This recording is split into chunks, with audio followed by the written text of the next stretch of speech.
বিশাল চমক! বাংলাদেশের তারকা পেসার শরীফুল ইসলামকে ঘিরে এবার তৈরি হয়েছে নতুন উত্তেজনা।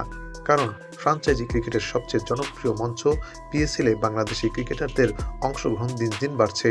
আর সেই তালিকায় শরীফুলকে ঘিরেও শুরু হয়েছে জোর আলোচনা। আর সবচেয়ে মজার বিষয় হচ্ছে কি জানেন, পিএসএল এর একটি দলের খেলোয়াড়রা তাকে বাংলায় স্বাগত জানিয়ে বার্তা দিয়েছে, যা এখন সোশ্যাল মিডিয়ায় ভাইরাল। বর্তমানে বিশ্বের সবচেয়ে জনপ্রিয় টি-20 লিগগুলোর মধ্যে অন্যতম হলো পাকিস্তান সুপার লিগ। এখানে বিশ্বের বিভিন্ন দেশের ক্রিকেটাররা অংশ নেন। বাংলাদেশ থেকে বেশ কয়েকজন ক্রিকেটার ইতিমধ্যে এই লিগে সুযোগ পেয়েছেন, যেমন মোস্তাফিজুর রহমান। পিএসএল ড্রাফটে শত শত ক্রিকেটার নাম দিলেও সীমিত সংখ্যক খেলোয়াড়রাই সুযোগ পান। এক রিপোর্ট অনুযায়ী প্রায় 879 জন ক্রিকেটার ড্রাফটে অংশ নিয়েছিলেন, যার মধ্যে প্রায় 50 জন ছিলেন বাংলাদেশি। এ থেকেই বোঝা যায় বাংলাদেশের ক্রিকেটারদের প্রতি ফ্র্যাঞ্চাইজিগুলোর আগ্রহ দিন দিন বেড়েই চলেছে। বাংলাদেশের বোলিং আক্রমণের গুরুত্বপূর্ণ নাম শরীফুল ইসলাম। বাঁহাতি এই পেসার তার সুইং এবং আক্রমণাত্মক বোলিংয়ের জন্য পরিচিত।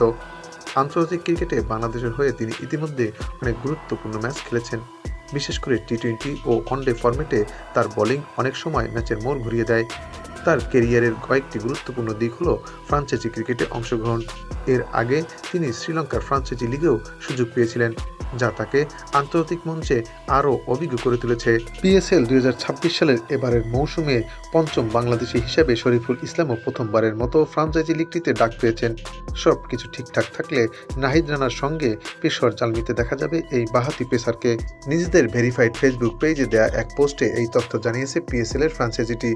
শরীফুলের ছবি দিয়ে তারা লিখেছে, দ্য ইয়েলো স্টর্ম তোমাকে পেয়ে আরও শক্তিশালী হলো। বাংলাদেশ এক্সপ্রেস এই বাঁহাতি পেসার হলুদ জার্সিতে পাকিস্তান সুপার লিগ মাতাতে প্রস্তুত।